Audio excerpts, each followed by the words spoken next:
कहे के बाद कि इंस्टाग्राम पे करीना सुभिता गईले वालो और बहुत वायरल चलता रहे सबके प्यार आशीर्वाद और भी 2-3 गो गाना बाजन की वायरल चलता, लेकिन हम सुनाई अभी 2-3 गो सोहर हो जाए और कहे के बाद कि बधैया बाजे संभालिए भैया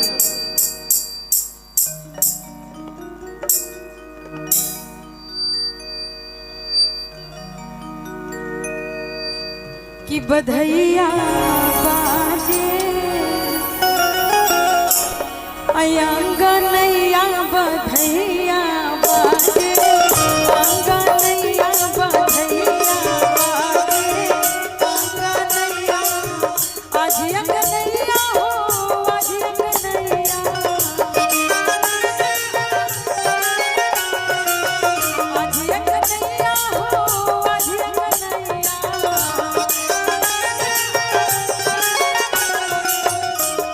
बधैया बाजे अंगनैया बधैया बाजे अंगनैया बधैया बाजे अंगनैया। और देखी जब भगवान कृष्ण के जन्म होला तो लोग जन्माष्टमी के टाइम पे लोग सोहर गावेला कहेला कि जन्मे है कृष्ण गोपाल हो ए जी बाटो बधैया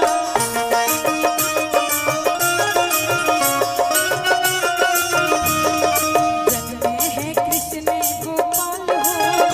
ए जी बाटो बधैया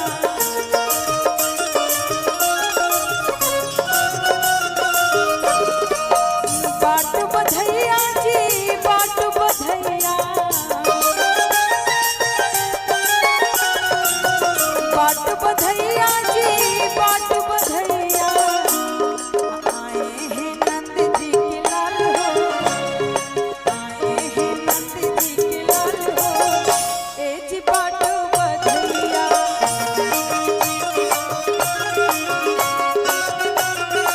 जन्मे हैं कृष्ण गोपाल हो ए जी बाट बधैया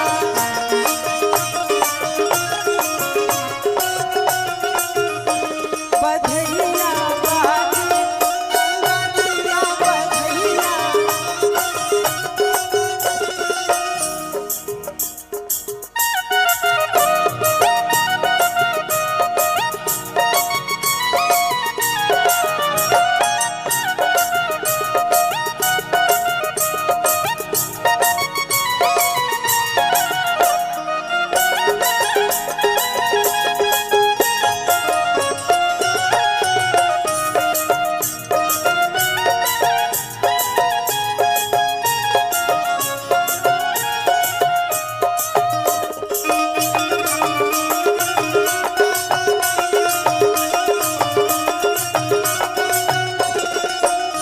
और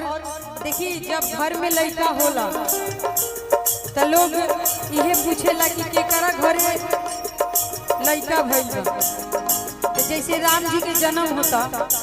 तो लोग पूछता केकरा दुआरे बाजेला बधैया केकरा दुआरे बाजेला बधैया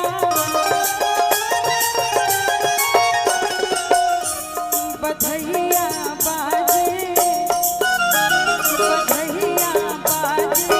अंगनैया बधैया बाजे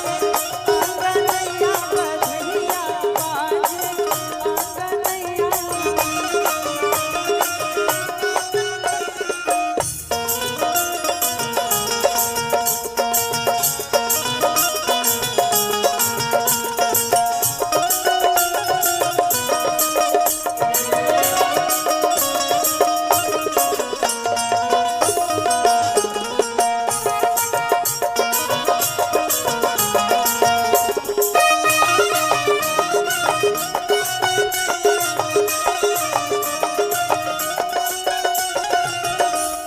और देखी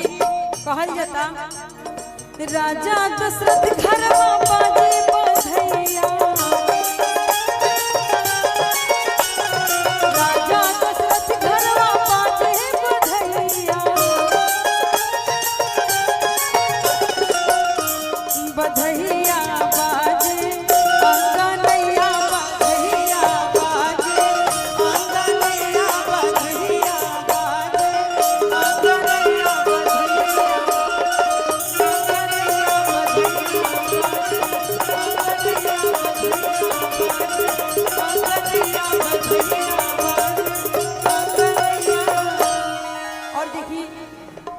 जब लोग खुशखबरी सुनेला कि हमारा घर में लड़का होके के बाद तो बहुत खुश होला लोग। और ओकरा से सबसे ज्यादा खुशी तब होला जब एक मतारी जब माई बनेली। तो देखी अपना पति देव से कहतरी और कैसे कहतरी।